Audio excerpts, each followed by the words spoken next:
오늘 우리가 읽은 이 이사야서 51장의 말씀은 우리가 선지서에서 늘 등장하는 이 두 가지의 패턴, 그 심판과 회복에 관한 말씀 중에 회복에 관한 말씀을 하고 있는 말씀입니다. 특히 51장은 예루살렘에 대한 위로의 말씀과 또한 그가 당한 고난의 끝이 있을 것을 선언하는 말씀이기도 하는데요. 특히 이 51장의 배경을 살펴보면 이미 이스라엘은 바벨론이 멸망을 하였고 그 후에 이제 그 바벨론으로 포로 시기에 놓인 그들에게 하나님의 말씀을 증거하며 계속해서 하나님에 대해서 이야기하며 그들을 향해서 그 하나님의 회복하심과 위로가 있을 것이라는 이 구원의 은혜에 관한 이야기들을 계속해서 반복적으로 하는 이야기 중에 하나입니다. 그리고 또한 그 가운데 하나님께서 그런 그들을 향해서도 다시 한번 그들을 격려하시고 권면하시면서 그들에게 위로의 말씀을 주시고 있는데요. 이스라엘은 바벨론에 의해 남유다가 멸망을 당하게 되었습니다. 그리고 수많은 백성들이 그 노예로 포로로 끌려가게 되었죠. 나라가 망하고 먼 타국 땅에서 살아가고 있는 그들에게는 정말 희망이 보이지 않았고 소망이 없었습니다. 그러나 하나님께서는 그런 그들에게도 계속해서 하시는 말씀이 무엇이냐면 너희의 죄가로 인하여서 심판을 받았지만 하나님께서 분명히 다시 일으켜 세우실 것이다 라고 이야기하였죠. 우리가 지난 번연도에 한 예레미야의 말씀을 이야기하다가 이렇게 예레미야 관해서 이야기 드린 적이 있습니다. 그 말씀을 통하여서 봤을 때 하나님께서 바벨론으로 하여금 하나님께서 사용하셔서 우리를 이렇게 이끄셨던 그 모든 것이 하나님의 섭리와 하나님의 뜻 가운데 있는 것이다. 그러니 거기서도 잘 지내며 두려워하지 마시고 걱정하지 말고 더욱더 하나님께 가까이 하며 하나님을 따르라 하는 그 말씀을 따르는 것처럼 정말 이사야도 계속해서 하나님의 말씀을 증거하면서 너희가 해야 할 것은 그 하나님의 말씀, 그 소원의 말씀, 소망의 말씀들을 붙잡고 계속해서 이루실 그날까지 하나님을 바라고 하나님께 기도하고 간구하고 하나님의 율법을 지켜 행하는 것에 대해서 이야기를 계속 해주고 있었다는 것이죠. 그러나 이러한 계속된 이사야의 권면과 또한 그 말씀에도 불구하고 이스라엘 백성들은 하나님의 구원의 은혜가 곧 자신에게 임할 것이라는 그 사실을 전혀 잊지 못하고 있었습니다. 그래서 선지자 이사야는 이 백성들에게 다시 한번 그 하나님의 은혜가 정말 사실적으로 우리에게 임할 것이라는 것을 이야기하기 위해서 그들이 가장 쉽게 이야기할 수 있는 이 가장 근본적인 뿌리에 관한 이야기들을 하기 시작합니다. 그것이 무엇이냐면 바로 아브라함 때의 이야기를 들어서 사용한 것인데요. 하나님께서 아브라함에게 주셨던 그 놀라운 축복과 은혜가 지금까지도 계속 되어질 것이고 그게 은혜 주셨던 그 하나님께서 오늘도 우리에게 은혜 주시겠다 하는 그 이야기들을 전하게 됩니다. 그러면서 그들로 하여금 뭐라고 했냐면 너희가 전에 속해있던 그 너희 그 뿌리가 어디인지를 기억하게 하라는 거죠. 왜냐하면 우리가 누구인지를 알게 되면 지금 가지고 있는 이 불안함과 걱정 그 모든 것들이 다 해결되고 사라질 것이라고 말하고 있는 것입니다. 그래서 이사야는 51장을 통해서 소망을 잃는 성도들이 지금은 흑암 중에 거하여 빛이 없을지라도 하나님을 경외하고 계속해서 그의 계명을 지킨다면 반드시 그 구원이 이르게 될 것이라고 위로와 격려의 말씀을 하고 있습니다. 그런데 이런 위로의 말씀은 바벨론의 포로 생활들에게 그리고 그 절망감에 완전히 젖어 있던 그들에게는 들리지가 않았다는 거죠. 그러나 그들을 향해서 이렇게 선포함은 그들에게 하나님께서 주시는 그들에게 산 소망이 되게끔 하시기 위한 것이었습니다. 이처럼 오늘날에도 우리 삶 속에 목적도 없고 희망도 없고 방황하는 우리에게 한 줄기 빛처럼 하나님을 경외함으로써 소망을 제시해 주는 이 말씀을 통해서 우리가 한번 하나님의 말씀, 그 하나님의 위로가 무엇인지를 나누려 합니다. 앞에서도 잠깐 말씀을 드렸지만 하나님께서는 이스라엘 백성들을 그리고 하나님의 그 구원의 메시지들을 듣지 않는 그것도 그것을 믿지 않는 그들을 향해서 다시 한번 아브라함의 때의 이야기를 하며 그들에게 그 위로의 말씀을 전하는데요. 오늘 51장 1절에서 3절의 말씀에 보면 이렇습니다. 이렇게 이야기하는데요. 의를 따르며 여호와를 찾아 구원하는 너희는 내게 들을지어다. 너희를 떠낸 반석과 너희를 파낸 우묵한 구덩이를 생각하여 보라. 너희 조상 아브라함과 너희를 낳은 사라를 생각하여 보라. 아브라함이 혼자 있을 때에 내가 그를 부르고 그에게 복을 줘 상성케 하였느니라. 나 여호와가 시온의 모든 황폐한 곳들을 위로하여 그 사막을 에덴 같게 그 광야를 여호와의 동산 같게 하였나니 그 가운데에 기뻐함과 즐거함과 감사함과 창화하는 소리가 있으리라. 아멘. 하나님께서는 이스라엘을 향해서, 특히 또한 이스라엘 백성들을 향해서 뭐라고 얘기하냐면, 그들 향해서 의를 따르는 자들, 그리고 여호와를 찾는 자들이라고 이야기하고 있습니다. 그러면서 그런 이제는 하나님의 말씀을 듣고 따르려고 하는 자들, 그리고 하나님의 말씀을 기억해서 계속 하나님을 찾는 자들아, 너희는 들을지어다 라고 말합니다. 그러면서 뭐라고 얘기냐면 1절에 보면 떠낸 반석과 파낸 웅덩이라고 표현하는 것이죠. 이 이야기는 무엇을 이야기하냐면 예루살렘의 멸망을 통해서 그 떨어져 나가는 그 돌과 또한 파여져 버린 그 땅의 한 조각들을 생각하여 보라라고 이야기하고 있는 것입니다. 그것이 의미하는 것이 무엇이냐면 바로 그것이 원래 있던 그 자리가 어떠한 곳인지를 생각하여 보라고 이야기를 하는 겁니다. 너희가 있던 곳이 어디였느냐, 너희의 그 뿌리가 어디서부터 시작되었느냐라는 것을 이 예루살렘의 멸망을 통하여서 그 이야기를 해주고 있는데요. 그러면서 너희 조상 아브라함과 사라가 어떻게 그들을 택하였고 내가 은혜를 주었는지를 기억하여라고 말씀해 주고 계신다는 것입니다. 그리고 그 말씀을 온 힘을 다해 하나님의 축구하는 자들에게 주어지는 의로라는 것을 분명히 얘기해 주고 계신다는 것이죠. 즉 하나님을 믿고 하나님을 따르는 너희들, 즉 하나님을 향해서 계속해서 간구하고 기도하는 너희들에게 하나님의 이와 같은 은혜가 임할 것이라고 얘기하는데, 즉 너희가 알고 있는 그 축복의 그 조상 아브라함에게 그로 하여금 이길 수 있고 견딜 수 있고 더하신 축복과 은혜들을 너희에게도 계속해서 주어질 것이다. 즉 하나님께서 아브라함에게 약속하셨고 후손들에게 계속해서 이야기하셨던 그 하나님의 함께 하심과 형통케 하심과 그리고 그들이 번성케 되는 그 놀라운 축복이 계속해서 너희에게 있을 것이다라는 것을 이야기해 주고 있다는 겁니다. 또한 이 의를 따르는 것을 라고 표현을 하면서 많은 사람이 하나님을 신뢰할 수 없다고 하지만 위로의 대상들이 계속해서 하나님의 의를 따를 것, 즉 하나님을 계속해서 그 약속을 그래도 신뢰하고 믿기를 원하고 계속해서 하나님을 찾기를 원하는 자들에게 이와 같은 하나님의 축복의 말씀들이 전해지고 또한 그들에게만 이러한 하나님의 은혜를 받을 수 있는 그 대상이 바로 너희다라고 이야기를 해주고 있다는 것이죠. 그래서 그런 자들은 하나님을 향해서 이 구원을 갈망하고 원하게 됩니다. 그래서 이렇게 하나님의 도움을 받으려고 여호와를 찾는 자들에게 이러한 말씀이 임하여진다라는 것을 이야기해주고 있다는 것이죠. 결국 천국의 보화는 찾고 구하는 자에게 주어진다는 그 말씀을 우리가 떠올려 볼 수 있습니다. 이사야는 미래에 대한 불안감에 억눌린 자들에게 과거를 해석하고 또 하나님의 능력과 의지에 대한 확신을 얻으라고 권면합니다. 그래서 먼저 그들에게 자신이 떨어져 나온 곳, 그 바위, 구덩이를 보아야 한다고 얘기하면서 아까도 앞에서 잠깐 말씀드렸지만 그들의 그 신분, 그들의 그 뿌리가 무엇인지를 이야기하며 그리고 그것을 통해서 지금뿐 아니라 미래에도 내다볼 수 있는 그 하나님의 기적의 능력들을 분명히 우리에게 나타내 보이고 계시다라는 것을 이야기합니다.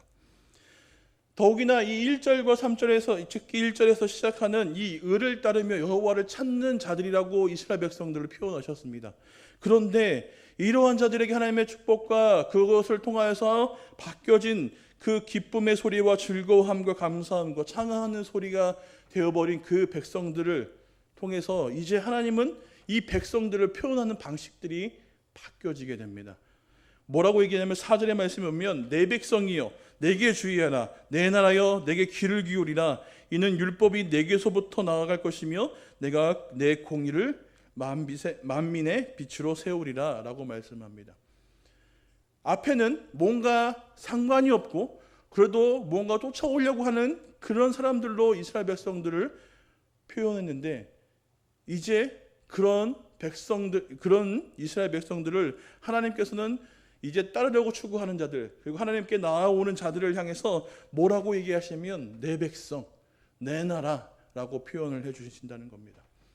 이스라엘 백성들이 망하였던 이유가 우리는 분명히 알고 있죠. 그들이 계속해서 하나님을 배반하고 하나님을 떠나고 하나님을 잊어버리는 그들의 삶을 통하여서 결국 그들은 심판을 받았습니다. 다시 이야기하면 계속해서 잘못만 저지르는 그들을 향해서 하나님께서는 어찌 보면 그들과의 관계를 절단하고 끊어버릴 수 있는데, 그 가운데서도 하나님의 의를 따르기 위해서 하나님을 찾고 간구하는 그 모든 자들에게 하나님께서 표현해 주시기를 뭐라고 표현하냐면 너희가 이러할지라도 내 백성, 내 나라다라고 표현을 해준다는 거죠. 하나님께는 지난 것이 필요가 없습니다. 지금 내가 하나님께 어떠한 모습으로 나아가는지가 가장 중요하다는 것이죠. 과거에 내가 잘못을 저질렀을지라도 그래도 하나님께 나와 하나님을 찾고 구하는 자, 그에게 하나님께서는 뭐라고 얘기하시면 너 내 거라고 말씀해 주신다는 겁니다.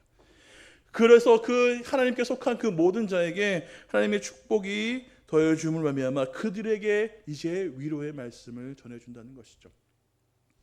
후에 또 설명을 하겠지만 이사야는 이러한 하나님의 말씀을 땅에서 9절에 보면 10절에 보면 9절에 보면 뭐라고 얘기냐면 여호와여 깨소서라고 표현을 합니다. 마치 하나님께서 주무셔서 우리에게 아무것도 하시지 않고 우리에게 어떤 은혜도 비춰주지 않는 그 모습을 나타내 보여주기도 하는데요. 이것을 이야기하는 것은 무엇입니까? 하나님과 자신들의 관계가 끊어져 있고 단절되어 있는 그 모습을 통하여서 하나님이 전혀 상관없는 그런 하나님의 백성들이 되어버린 그들을 향해서 하나님께서 이제는 내 백성, 내 나라라고 표현해 주신 그 하나님의 위로하심이 얼마나 크겠냐는 것이죠. 이스라엘 백성은 하나님을 잊어버린 듯 생각했습니다. 그렇기 때문에 자신의 나라가 망하였고 지금의 내 처지에서 정말 포로의 삶을 살아가며 어떠한 희망도 찾을 수 없는 그런 삶을 살아간다라고 생각했기에 이러한 계속된 하나님의 말씀과 이사야가 선포된 그 권면의 말씀들이 전혀 그들 가운데 들어오지 않았다는 거죠. 그렇기 때문에 계속해서 회복하겠다라는 그 하나님의 말씀이 전혀 그들에게는 믿어지지 않았다는 겁니다. 그런데 그런 그 백성들을 향해서 너희가 만약 나를 찾고 나를 구하고 내 뜻을 따르고자 한다면 너희는 내 백성이다라고 말씀해 주신 그것을 통하여서 정말 하나님의 의로가 정말 끝도 없고 정말 한없는 것이라는 것을 우리는 알 수 있게 됩니다. 이렇게 하나님의 말씀을 통하여서 그들을 위로하시고 그들을 격려하시며 그들에게 내 백성이라고 말씀하신 그 하나님께서 뭐라고 얘기하시냐면 이제 내가 모든 것을 통치하니 나의 공의가 만방에 전해질 것이다 라는 말씀을 통하여서 하나님께서 이 세상의 모든 것을 통치하시고 지금의 이 상황조차도 하나님께서 섭리하시고 계획하신 그 가운데로 흘러가고 있음을 이야기합니다. 공의라는 것은 공평함도 뜻하기도 하지만 질서를 의미하기도 합니다. 즉 하나님의 공의가 계속 만방의 빛으로 세워져 간다는 것은 하나님의 말씀이 그 진리대로 계속해서 흘러가고 있음을 이야기해 주고 있다는 거죠. 우리가 생각해 볼 땐 우리가 당한 모든 상황이 정말 하나님께서 함께 하시는가라고 생각하면서 바라볼 수 있는 이 상황들 가운데서도 하나님은 그들에게 뭐라고 얘기하시냐면 이것은 내가 뜻한 대로 흘러가고 있다라고 말씀해 주시고 있다는 거죠.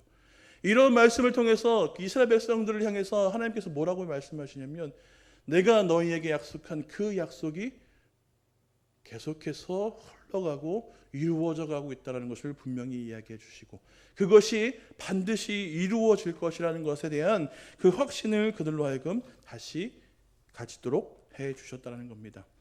그러니 이런 하나님의 의를 아는 자들이 세상에 어떤 사람들의 비방과 해방에도 전혀 개의치 않고 흔들리지 말고 견뎌야 할 것을 이야기해 준다는 것이죠.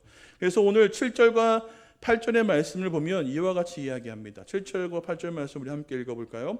의를 아는 자들아 마음에 내 율법이 있는 백성들아 내가 내게 듣고 그들의 비방을 두려워하지 말라. 그들의 비방에 놀라지 말며 좀이 그들을 먹을 것이며 양털같이 좀벌레가 그들을 먹을 것이나 나의 공의는 영원히 있겠고 나의 구원은 세계에 미치리라. 아멘. 하나님께서 뭐라고 얘기하시냐면 이 바벨론으로부터 비방당하는 그 모든 비방을 듣고 너희가 동요하지 말아라라고 말씀합니다. 왜냐하면 나라의 멸망을 통해서 그들을 향해서 비방하는 비방의 소리는 뭐였냐면 너희 하나님이 어디 있느냐라고 하는 이 비방을 통하여서 그들을 향한 그 비방만 있는 것이 아니라 그들이 섬겼던 그 하나님을 향한 그 비방도 그들에게 계속 들려졌다는 것이죠. 그러한 비방들을 계속 듣고 있노라 하며 그들의 마음이 흔들리고 정말 하나님께서 살아계신가 하는 그 마음들이 그들 가운데 있었을 것이라는 겁니다.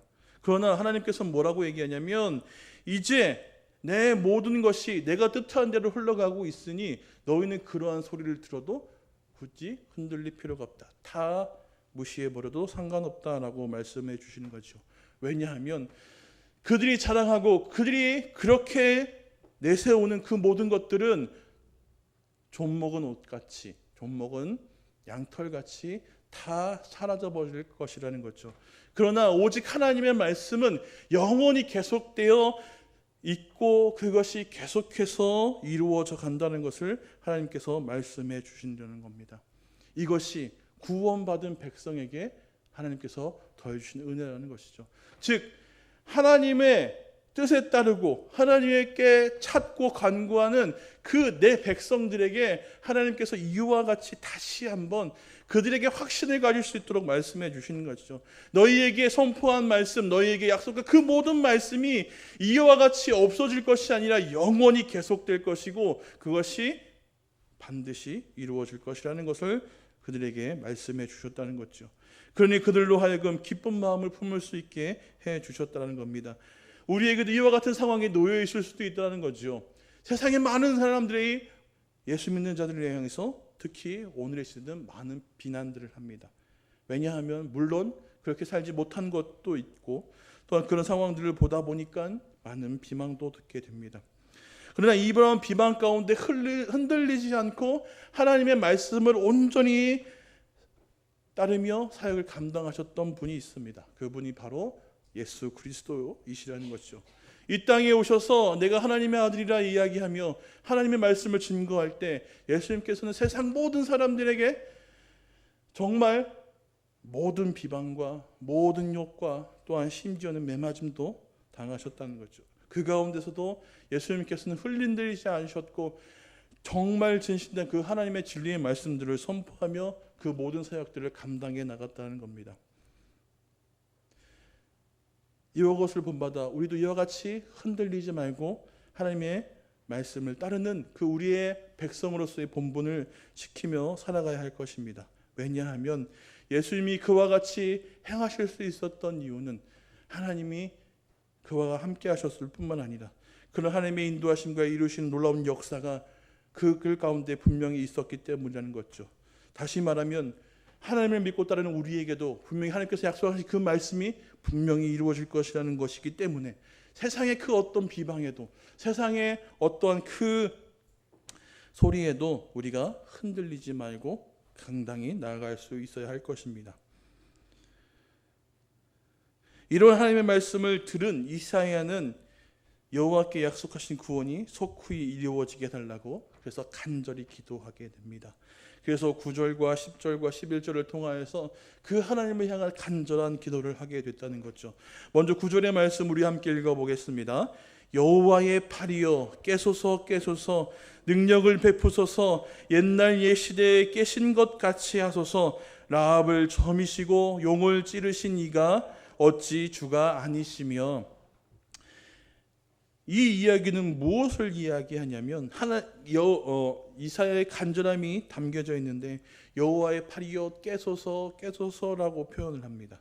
그리고 능력을 베푸시는데 옛날에 깨신 것 같이 해주십시오라고 표현을 해주는데 여기서 깨소서 깨소서라는 것은 마치 어떻게 보면 하나님께서 주무시고 계셔서 우리를 보호하시지 않고 아무 일도 하시지 않는다라고 이야기하는 것 같지만 여기서 이야기하는 건 무엇이냐면 우리들의 잘못된 행위로 말미암아 하나님과 관계가 소원해져서 하나님께서 베푸신 그 어떤 은혜도 경험하지 못하고 받지도 못하는 그런 상황에 있는 우리에게 하나님이여 이제는 가까이 와주시고 정말 이제는 우리와 함께 하심으로 행하여 주십시오라고 표현을 해준다는 것이죠. 그래서 바꿔서 읽어보면 이렇게 읽을 수 있을 것입니다. 여호와의 팔이여 이제는 우리와 함께 하소서 능력을 베푸소서 옛날 옛시대에 함께 하신 것 같이 하소서라고 표현해 볼 수 있다는 거죠. 그리고 나서 이사야는 이렇게 얘기합니다. 라합을 점이시고 용을 찌르시니가 어찌 주가 아니시며 라고 표현해 준다는 거죠.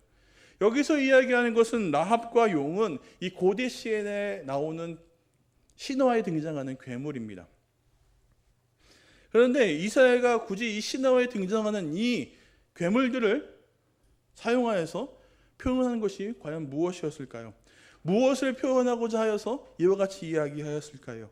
라합이라는 것은 괴물이기도 하지만 또한 물자적으로 봤을 때 또한 교만한 자들이라고 표현할 수도 있다고 합니다. 또한 이 용이라는 것은 우리의 신학에 등장할 때 정말 쉽게 대적할 자가 없을 만큼 굉장한 힘을 가진 괴물이기도 하죠.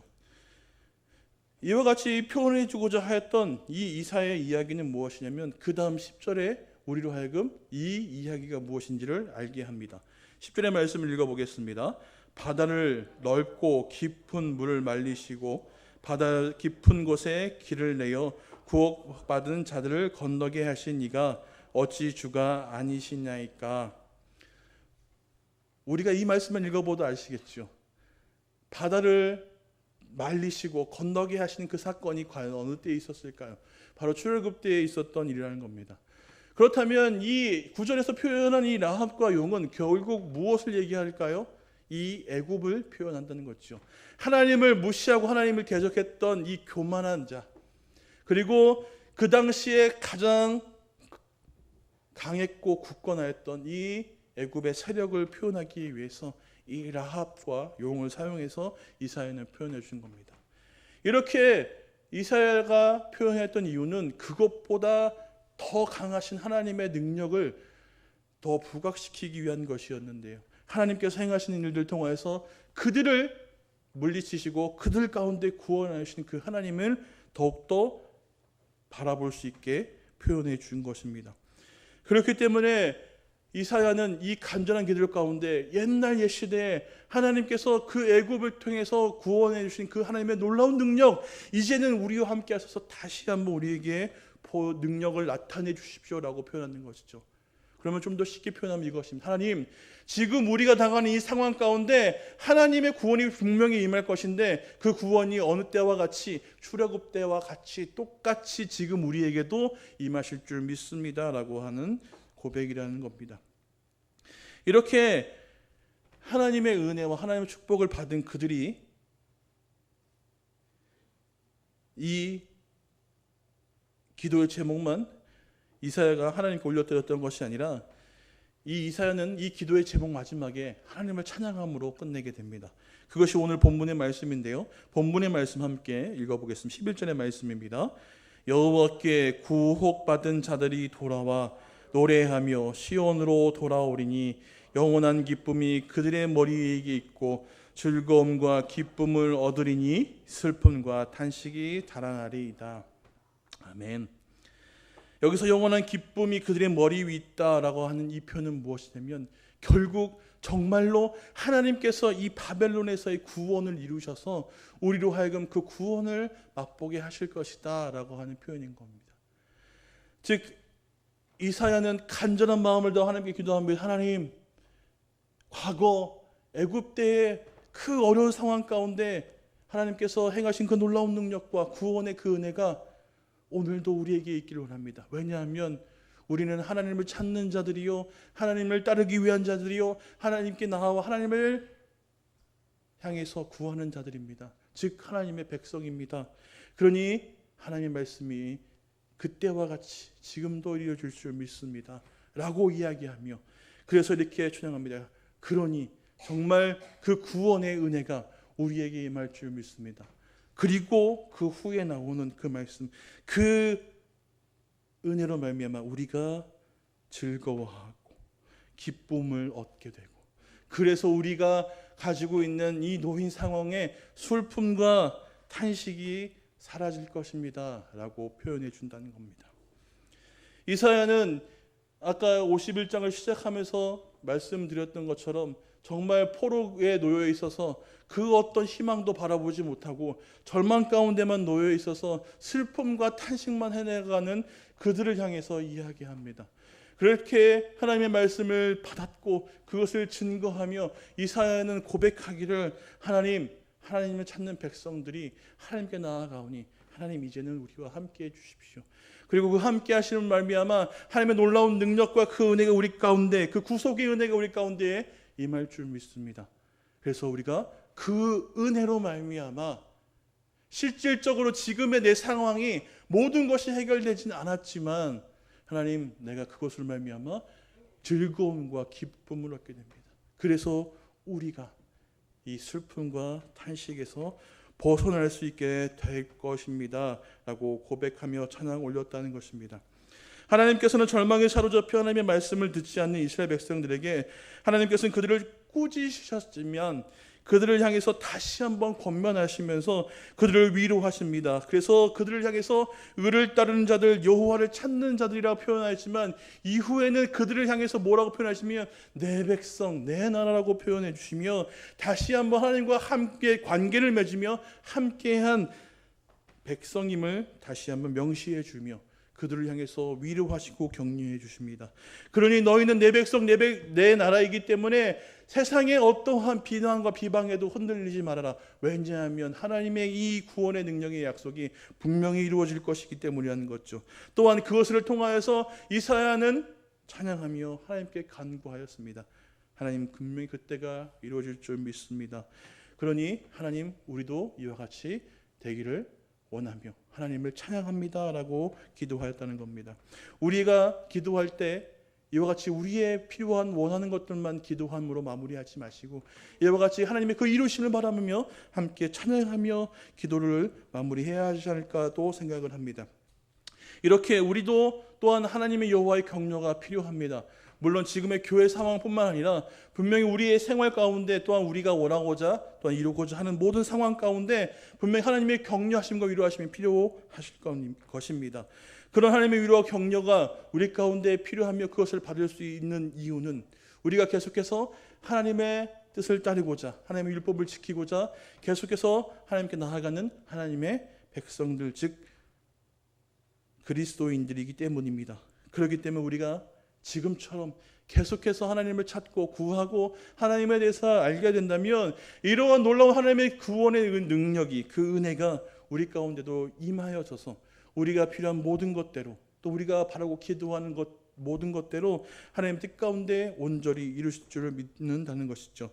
그렇기 때문에 지금 이와 같은 모든 하나님과의 관계와 그 만남은 결국 우리에게 힘이 되어 또 우리에게 위로가 되며 또 우리에게 축복인 줄 믿습니다. 이렇게 계속된 주님과의 만남을 통해서 하나님의 위로와 격려를 받는 축복의 삶을 살아가게 되시는 우리 모두가 되기를 주님의 이름으로 축원드립니다. 기도하겠습니다. 사랑의 하나님, 감사합니다. 오늘도 주께 나와 주를 찾는 모든 자들에게